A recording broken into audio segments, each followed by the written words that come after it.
अस्सलाम वालेकुम, कैसे हैं आप सब? उम्मीद है कि सब की रमज़ानुल मुबारक की तैयारियां जो हैं वो शुरू हो गई होंगी, क्योंकि आपको पता है कि जब रमज़ान की आमद होती है तो हर इंसान की कोशिश होती है कि वो ज़्यादा से ज़्यादा पॉजिटिव काम करे। वैसे तो अगर हम पूरा साल ही 365 डेज़ पॉजिटिव काम करने की कोशिश करें तो मेरे ख्याल से वो एक बेहतर ऑप्शन है, लेकिन खैर ये किसी और दिन की डिस्कशन है। जिस चीज़ पे मैं फ़ोकस करना चाहती हूँ वो ये है कि भई रमज़ान की जो हम तैयारी करते हैं, उस तैयारी में किन चीज़ों को इंक्लूडेड होना चाहिए। सिर्फ़ खाने पीने की तैयारी नहीं होती कि रमज़ान आ रहा है तो चलो हमें जाके राशन अपना पूरा करना है। देखिए बहुत सी ऐसी चीज़ें हैं जो हम कर सकते हैं जिनसे हम लोगों के लिए आसानी पैदा करते हैं। एक बड़ा खूबसूरत मतलब सिलसिला जो शुरू हो गया है रिसेंटली, वैसे तो पहले भी होता था।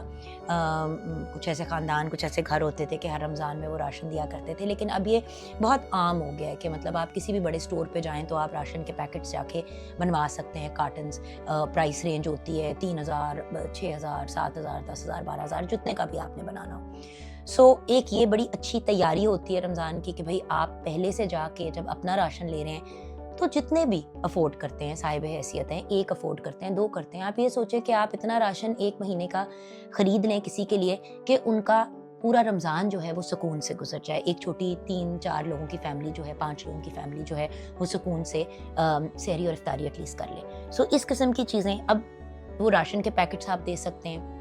उसके अलावा एक बहुत अच्छी चीज़ जो लोग करते हैं वो ये है कि अपने घर के बाहर ना एक तरह से इफ्तार और सहरी का लंगर का एहतमाम कर लेते हैं। अब अगेन ज़रूरी नहीं है कि आप 100, 150, 500 बंदे की अरेंजमेंट करें। आप ये भी कर सकते हैं कि भाई आपकी गली में जो गार्ड्स काम करते हैं, या आपके इर्द गिर्द जो कोई ऐसे लोग हैं, या आपके जानने वालों में अगर कोई हमसायों में ऐसे लोग हैं जिनके हालात उस तरह के नहीं हैं, तो जब आप अपनी सहरी और इफ्तारी तैयार करें तो उनके घर भी भिजवा दिया करें। इससे प्यार भी बढ़ता है, और आपको पता है हमसायों के तो वैसे ही बहुत राइट्स होते हैं।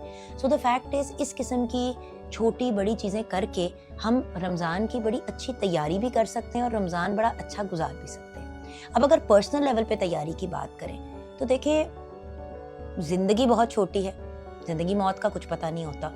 क्या पता कि ये ज़िंदगी का, अल्लाह ना करे, लेकिन आखिरी रमज़ान हो, और अल्लाह का बड़ा करम है कि इस बार फिर हम लोगों को रमज़ान साथ गुजारने का, मनाने का मौका मिल रहा है। तो अपनी ब्लेसिंग्स को काउंट करना तैयारी का एक हिस्सा होता है।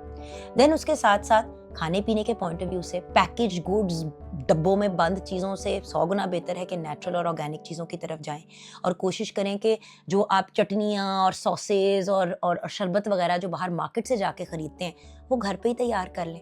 अगर आपके पास थोड़ा टाइम है तो आप, मेरी नानो एक बड़ी अच्छी चीज़ किया करती थी कि हर अशरे की शुरुआत में इमली की चटनी, पुदीने की चटनियाँ, ये वेरियस किस्म की चटनियाँ, टमाटर वगैरह की चटनियाँ बना के ना वो बोतलों में डाल लेती थी और फ्रिज में भी रख लेती थी और कुछ फ्रीज भी कर लेती थी। होता ये था कि फिर एटलीस्ट 10 दिन आपके, 15 दिन आपके सुकून से निकल जाते थे। आप ये भी कर सकते हैं कि आप पहले से अपनी चीज़ों की तैयारी करें, लेकिन चीज़ें बना बना के फ्रीजर्स में मत घुसा के रखें, वो भी ख़राब हो जाती हैं। ऑल्सो कीप इन माइंड कि अगर आप नॉर्मल डेज पे नाश्ता, लंच एंड डिनर करते हैं तो रमज़ान में सहरी और इफ्तारी इज़ मोर देन इनफ। क्या करते हैं कि सहरी भी लोग करते हैं, इफ्तारी भी करते हैं, और फिर रात को डिनर भी खा लेते हैं हैवी सा।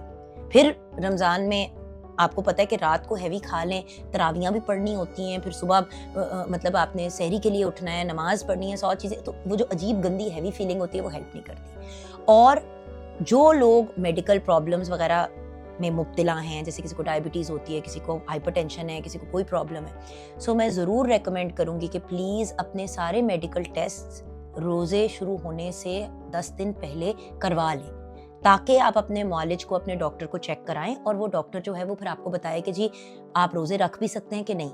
क्योंकि देखिए, मेडिकली अगर आपको मना कर देता है डॉक्टर रोज़ा रखने से तो it is dangerous.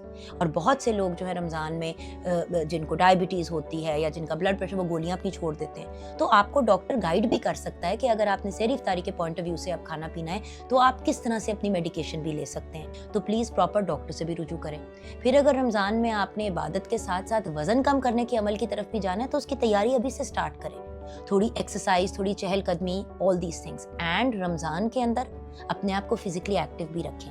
No doubt مطلب انسان دن میں 5 وقت نماز پڑھتا ہے, وہ بھی ایک فزیکل موومنٹ ہوتی ہے, باقی گھر کے معاملات ہوتے ہیں, لیکن اپنے آپ کو آدھا پونا گھنٹہ دینا, چاہے آپ واک کریں, جم جائیں, کچھ بھی کریں, بیڈمنٹن کھیل لیں, پیڈل کھیل لیں, فٹ بال بچوں کے ساتھ کھیل لیں, بیٹ بال لے کے بچوں کے ساتھ کرکٹ کھیلنے باہر چلے جائیں, ڈزنٹ میٹر, کوئی نہ کوئی ایکٹیویٹی ضرور رکھیں. اور اللہ کا شکر ہے کہ اس بار رمضان بڑے اچھے موسم میں آ رہا ہے پورے پاکستان میں, تو دا فیکٹ از کہ سب جو ہے وہ رمضان کو کے ویدر کو بھی انجوائے کر پائیں گے اس بار. You know even if you are in Karachi the weather is going to be very pleasant comparatively.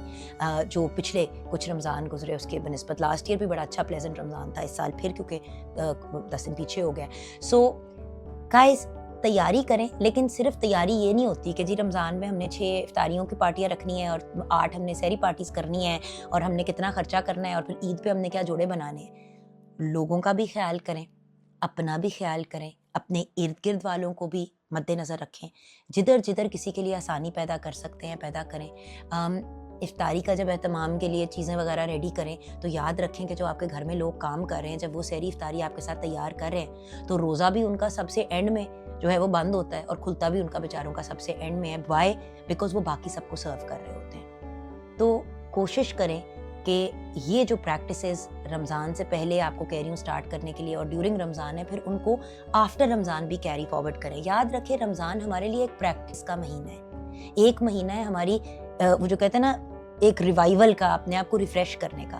تو ریفریش کرنے کے بعد تو کمپیوٹر یا کوئی بھی ڈیوائس پہلے سے بہتر چلتی ہے, رائٹ؟ سو ہم نے بھی ہر روز اپنے آپ کو پچھلے دن سے ایک بہتر انسان بنانے کی کوشش کرنی ہے. اور رمضان ایک بہت بڑا ریمائنڈر ہے کہ اللہ تعالیٰ نے جس کو نوازا ہے اس کا فرض ہے کہ وہ ان کا خیال رکھے جن کے پاس نہیں ہے, اور جن کے پاس نہیں ہے ان کو اللہ تعالیٰ صبر کا لیسن دیتے ہیں اور شکر کا لیسن دیتے ہیں. سو بات یہ ہے کہ آپ کے پاس اگر ہے تو ان پہ خرچ کریں جو ڈیزرونگ ہے, اور ان چیزوں میں مت پڑیں کہ اس کو دوں تو یہ کیا اس کا کرے گا اور کیسے کرے گا. دیکھیں آپ کی نیت میٹر کرتی ہے, ہم لوگ کا دار و مدار نیتوں پر ہے. اچھی نیت کے ساتھ لوگوں کے لیے آسانیاں پیدا کریں, پازیٹیوٹی پیدا کریں, یہی میرے خیال سے ہماری سب سے بہترین تیاری ہو سکتی ہے رمضان المبارک کی. اور پلیز سوشل میڈیا کے پوائنٹ آف ویو سے اگر مطلب پوسٹس لگانی ہی ہیں تو پازیٹیو پوسٹ لگائیں, اچھے میسیجز والی لگائیں, نیگیٹو باتیں نہ کریں, لوگوں کو نہ لتھاڑیں. اور مجھے حیرانگی ہوتی ہے کہ لوگ خود روزے رکھ کے غیبتیں کر رہے ہوتے ہیں اور نیگیٹو قسم کی چیزیں جو ہیں وہ لوگوں کے بارے میں بھی لگا رہے ہوتے ہیں. تو تھوڑا سوشل میڈیا کے اوپر بھی ہمیں ہاتھ ہولہ رکھنا ہے. رمضان میں عبادت کا مہینہ ہے, برکتوں کا مہینہ ہے, تو ہمیں کوشش کرنا چاہیے کہ عبادت کریں, اچھے عمل کریں اور زیادہ سے زیادہ نیکیاں کمائیں تاکہ ہماری زندگی, یہ زندگی بھی اور آخرت بھی سنور جائے. I wish you all a very very happy upcoming Ramzan and a very very happy رمضان اگر آپ یہ رمضان میں دیکھ رہے ہیں. اللہ تعالیٰ یہ مہینہ ہم سب کے لیے خوشیاں اور پازیٹیوٹی لے کے آئے. اینڈ ڈونٹ وری, رمضان میں کس قسم کی ڈائٹ لینی چاہیے, کس قسم کا کیا چیزیں سحری میں کھائیں, کیا افطاری میں کھائیں, ویٹ لاس رمضان میں کیسے کرنا ہے, اس سے ریلیٹڈ ویڈیوز بھی آپ کے ساتھ شیئر کروں گی.